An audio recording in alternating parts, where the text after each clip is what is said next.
மாலை நேரம் கீர்த்திபுரம் கிராமம் முழுக்க சூரியன் பொற்கதிர்களை பரப்பியிருந்தது. அமைதி, காற்றின் வாசம், மண்ணின் நறுமணம் இவையெல்லாம் அங்கிருந்த ஒவ்வொரு உயிரையும் மந்திரமாய் இணைத்திருந்தது. அமுதா 10 வயது சிறுமி.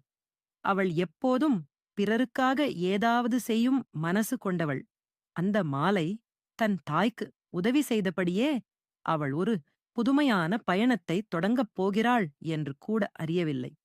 பழமையான ஆலமரத்தடியில் ஏதோ ஒரு மின்னல் போல ஒளி. அமுதா குனிந்து பார்த்தாள். மண்மேல் மின்னும் ஒரு வெள்ளி மாலை.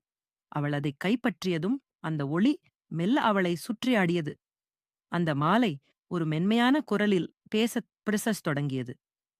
"நீ நன்மை உள்ள மனசோடு என்னைத் தொட்டாய்.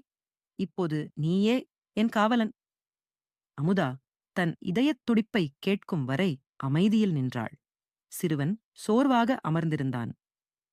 அமுதா அவனது கையைப் பிடித்தபோது மாலை பிரகாசமாய் ஒளிர்ந்தது. அந்த ஒளி அவரை சுற்றிப் பரவி ஒரு அதிசய அமைதி பிறந்தது. செய்தி கிராமமெங்கும் பரவியது. சிலர் அவளை மந்திரக் குழந்தை என்றனர். சிலர் பயந்தனர். கிராமத் தலைவர் கூறினார், "இந்த சக்தி ஆபத்தானது." அமுதா அமைதியாக மாலையை பார்த்தாள். அந்த ஒளி மங்கிவிட்டது.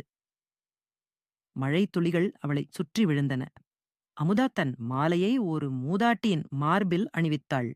அந்த நொடி வெள்ளை ஒளி பரவி உயிர் திரும்பியவன் புன்னகையுடன் விழித்தான்.